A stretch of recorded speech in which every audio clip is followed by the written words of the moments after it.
What's up guys, the Strong Boys 19 here. So this is going to be the beginning set of my end of the year lists, and why not start things off with the opposite of positivity, with my list to describe these albums of two pieces mashed into one of the top 10 disappointments slash the worst albums of 2022. Before I start this list, I want to say a few honorable mentions with all of these opinions of mine that will be addressed. The first one is the new Ghost album, Impera. What I think that Impera does, it does take into this very hard rock driven, and musicians like Ghost do make some brilliant hooks and big anthemic choruses, because some non-album single tracks on this album did sound great. But I did not love the whole album because none of the singles stood out to me. 20s is the worst Ghost song, and Call Me Little Sunshine never stood the test of time for me because there were occasional songwriting problems in my eyes and ears that it sounds as average, and it's not all that of a consistent album. I do defend that this is the most overhyped album of the year, but having said that, there were positives that I did address on this album in terms of like what many mega fans of Ghost think of this album. They adore it, good for these people, but I never thought this album is one of the best records of the year. And the last honorable mention album is another one that almost made it to be added into this disappointment section of the list, and that is the new Liam Gallagher album, Come On You Know. The most experimental ideas that were there have been executed in a pretty passionate and compelling way, but like with Impera, not all of the tracks did deliver a lot of what Liam did even better from his previous two albums of Why Me, Why Not and As You Were.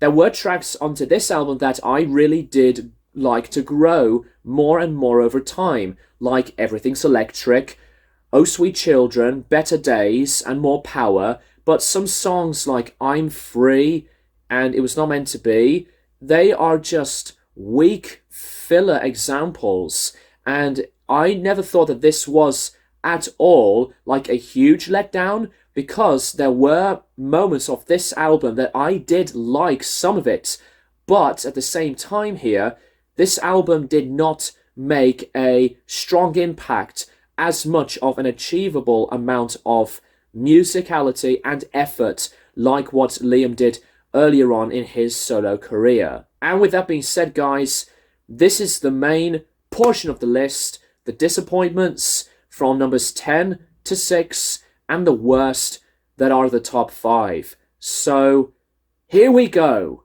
At number 10 is Charli XCX, Crash.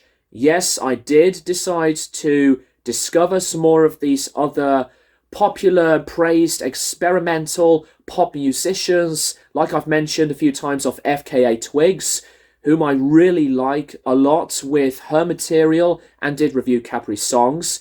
And I actually did buy a previous album from Charli XCX on vinyl named Charlie, because I wanted to deliver some more of these more variety-driven style musicians, and Charli XCX has been one of them.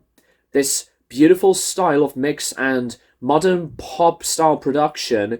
There were some occasions that the guests did sound really good, but the disappointing letdown moment was that not all the songs are all that strong. They did not deliver a lot of the goods that I wanted them to be, because there were times that while I was really getting myself into these types of songs, some of the lyrics are subpar. Later last few legs of songs did sound unfinished. Not enough of the strengths and the power. Much love to Charli XCX herself, that this album got a lot of acclaim and attention, very happy for that. But Crash is not one of those new albums that I would seek into so much after the first few listens, because I did like some of the stuff, but not the whole thing. It was most of the time at a mediocre balance, and I did like a lot of the elements, as I've said, and the optimism, but the album is not enough of the powerhouse that I thought it would deliver so strongly. At number 9, this album has been the follow-up to the previous album that I did like, that I thought was a disappointment at the same time, and that is Ozzy Osbourne, Patient Number 9. With this album, Patient Number 9's ideas and attempts to build its separate dynamics, they were, to me, not all that great. Besides that, Tony Iommi and others like Andrew Watt and Zakk Wylde did great jobs on some of these songs with their talents and skills, but the distractions onto the disgusting, heavily vocal quantized sound of Ozzy's voice on Patient Number 9 is atrocious to me, and some of the songs did contain some very dire straits sounds of production.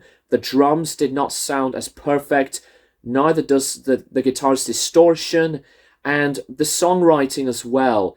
It's pretty much at this point maybe one of those that sounds like it's Ozzy Osbourne by numbers. It's awesome that this album is a big number 1 for the first time in years in his solo career, and I am so pleased to hear that, but it does not change my mind for the fact that the songs were not as perfect. Even the whole majority of this album did not have this very consistent amount into its progression and styles. The ballads to me got really predictable and as tiring as ever. But when it goes into the heavier songs, I thought some of them did sound pretty fair and compelling. However, most of the time with Patient Number 9, it did try its hardest, and I give it that, but it's not one of the best albums that Ozzy has done.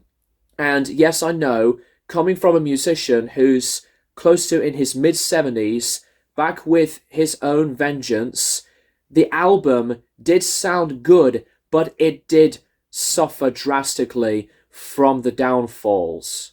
At number 8 is Behemoth with Opus Contra Naturam. One of my favourite metal bands with its dominating, violent and powerful sounds of the extreme metal tones. For me personally, have released an album that is potentially one of the weakest efforts. The album makes me respect I Loved You at Your Darkest a bit better. Not that that album is that much of a great album, but I thought that with the albums post The Satanist, I do like to hear these ideas, what they wanted to achieve in their overall shifts with different riffs and beats to the overall approach in the songwriting. But the songs on this album are not all that strong or as a big formula very successfully like their earlier albums. The production to this album too is really questionable. The drums sounded okay and the guitars sound decent. Nergal still has his own strengths with his ravenous beastly vocals, but there's a big disconnection that I suddenly was feeling when I really wanted to like this album, but it's below average. And that is what's the big, undoubtedly, letdown why this album has to be in this list, coming from a band that I was really liking so much. And Opus Contra Naturam is nowhere near as one of Behemoth's finest from the overall big product of it. At number 7, this one did hurt, and It's quite bad, to be honest with you. Not that everything was a bad record, but with that being said, I cannot believe that one of my favorite melodic death metal bands is featured into this list, and that is the new Amon Amarth album with the Great Heathen Army. The epicness, the powerful, memorable, exciting, thrilling, and staggering results of what the band did so well are not all here. The Great Heathen Army was a huge, lackluster disappointment. The songs were pale in comparison to the previous efforts. The production still sounds like Amon Amarth poorly made move here, and Amon Amarth to me have made a boring, not as remarkable record. It's really weird to me that after Deceiver of the Gods, Amon Amarth from Berserker and onwards have lost some steam. But I think the Great Heathen Army is maybe the big proof of that. And I'm not disregarding the musicians at all, why they wanted to make this type of album. And I'm really glad that they did achieve some success with it. But let's just say the water's not as aggressive. The soaring actions have started to be not as exciting anymore. I can't find any other words than to describe the album as that, which is unfortunate because Amon Amarth has been one of my favourite bands, as I've said, and they have a great amount of albums, but the Great Heathen Army is maybe one of the top least favourable albums to me in their whole catalogue. At number 6, this one was so bad, it's hurtful to say it into this way, and that is the new Korn album, Requiem. The more I thought about this album after my original review, and to deep myself further what my rating was on this album, the worse it got. I just can't believe that Requiem, in my opinion, is failing so much more. The songwriting is so out of reach, pedestrian and disconnecting, and the other awful excuse, the production is different, but the distinctive signature tone, especially with the slapping style bass and these grunting vocal and guitar accompaniments, were not all a complete form here. The songs are not all there to sink my teeth into and to feel the adrenaline, because I never thought that this album could be as another one of those sour, tasteless, and quite a devoid experience than this one. As much as, like, take a look in the mirror. At least this album is better than The Path of Totality, that's for sure, but not by much. And yeah, I did buy this album on CD when it came out, and this album cover is really bad. It's a really bad, uninspiring album cover. I never understood this album's artwork. But the biggest confusion out of all of these flaws, the band had made 15 songs, according to Jonathan, and they decided to put out 9 with this album, which makes this the shortest Korn album. Is there a reason why they decided to stick to 9 songs instead of all 15? Many Korn fans would love to hear all of these songs instead of more than halfway through's work of the album's material. Yeah, this Requiem album by Korn will not age very well into its poorly weak experiment, and it's the biggest disappointment of the year. Now we go into the top big ones here of the worst records of 2022. At number 5 is Disturbed with Divisive. Not that this album has been as awfully reviewed and as panned as their last album. By the way, I didn't listen to that album. For those of you who are going to be asking, I had lost contact and interest with Disturbed after Immortalized, but I did have some form of a guilty pleasure of liking Disturbed for what they were, because I thought some of the songs were catchy and as fun with some energy, but Divisive is nothing comparable into that frame of mindset. Uninteresting, it is difficult to digest because of this atrocious production. The drums sound like garbage. The lyrical content is also one terrible idea. I know that David Draiman wanted to make a political, charging, aggressive tangent of an album onto war and the overall society, cancel culture. Why is that going to be relevant again?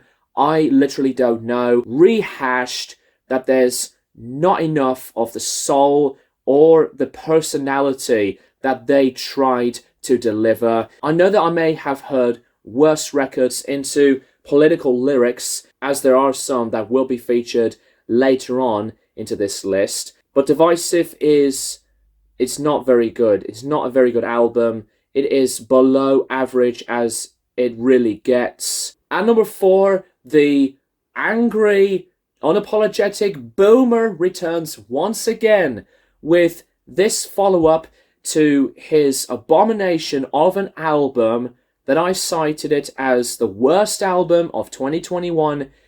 Here he is again, Van Morrison. What's it gonna take? What's it gonna take for Van Morrison to just move on? Because these lyrical ideas repeatedly going on and on about how shitty the government is, and when he was labeled as dangerous from the health minister, these aggressive tangents of his behavior is basically Van Morrison setting up, to me, the most bad amount of lyrics, because some of them are as cringeworthy and even more laughable, even on some of the track titles alone. Yet I know that there were occasions that not only he rants about COVID-19 and the pandemic and the government, he also rants about the money from America to false media, and I do understand that he wanted to go into a bit of a difference.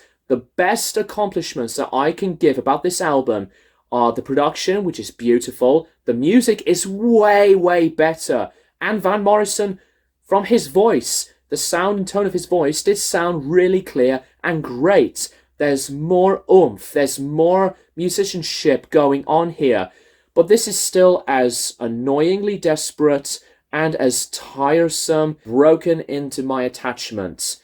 Whether you like this album and to think otherwise, if you are a political person, or just think that this is a better album than his last album, I just don't see the big difference at all, because what's it going to take, while it's not as grossly too long like his last album, but it's still as bloated, still as long and terrible. I would have raised my rating up, that I thought after my review was still a bit too harsh, but, you know, I don't think this is at all like an above average record, nor an average record, because this stayed into the mindset from one of the greatest songwriters of all time, has still been rock bottom. At number 3 is potentially maybe the worst metal record of the year, and quite the nadir nearly in this band's discography, and that is Five Finger Death Punch Afterlife. What happened to this band? Like Disturbed, I did like this band earlier on, but the majority into what I thought was pretty good to decent was completely tarnished and destroyed. This style of production was awful. The drums to the guitars and these occasional mixtures of these processed trap style beats and acoustic guitars. The lyrical content on Ivan Moody's mindset was so questionable that it's difficult to answer the most nonsensical lyrics across this record. There were some personal struggles that Ivan did go through, but he could have achieved that successfully with some more soul. And it's all silly and as stupidly juvenile, clumsiest record in this discography. And what's even worse is that I wanted to give the rest of the band credit. The guitar solos were amazingly played and performed, but they were buried with these other atrocious things. That this album did grow that form of negativity bigger and bigger. At number 2, pop punk did not need to have this so-called revival, because this single album and the second overall from this once a hip-hop artist and rapper turned himself into this direction of pop punk.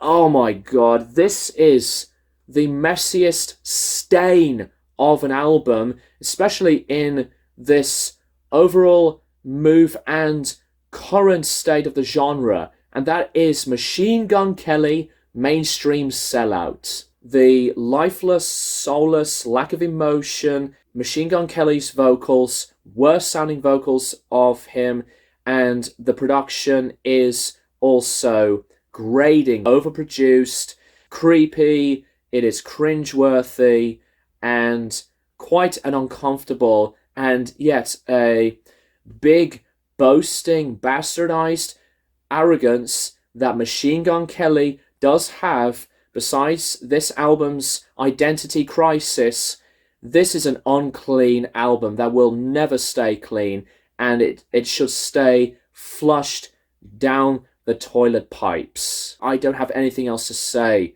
about this. Mainstream Sellout it's a big sellout album, but from a mainstream artist that has been unoriginal and one of the most untalented ones in this direction of pop punk. And number 1, the worst album of the year. While it could have been Mainstream Sellout, to me, as the worst album of the year, but this album is like one of the hugest and biggest epitaphs of originality, and with rock music, ever since it became a thing in musical art and expression. And that is the new Kid Rock album, Bad Reputation. Bad Reputation, with its anthemic but egotistical, boastful, hateful, and no fucks given attitude. What could I say about this album that has not been said before? Bad Reputation lives up to its title because everything with its multiple issues, a lot of social media being anti-COVID-19, COVID masks, and songs like Don't Tell Me How to Live with the Monster Truck feature is a clunky disaster. We the People. What is that song? Seriously. Mundane, idiotic, and just, hugest pains of colossal failures that this album can give you. 70 minutes in its length, and the existence on the songwriting is zero variety, and there's zero passion into this. While there's many other musicians that have done their best to try and stand out as big, but Kid Rock is all over the place. This is the misguiding album, which it does not seem to make its own mind up of what genre has to be featured the most. I know that most of the time it's country rock driven, but it goes in from bluesy to these awkward, processed, trappy, quantized style beats. Bad Reputation absolutely grows so badly that this is one of the worst albums of the decade, like with Mainstream Sellout, and even with the records from Psychosexual / Psycho Sinner and Green Day with Father of All. But with those wastelands of albums, Bad Reputation by Kid Rock has to be always into this type of list. No wonder this album did not chart at the Billboard 200, and it's one of those records that could have been just monumentally being piled up and as destroyed as possible, with its many copies to be dumped in a massive big landfill. Such a disastrous and disgusting moves in music, and this is one huge artless dump of this giant flop of an album. There you go, guys. That is my list of the top 10 disappointments / worst albums of the year.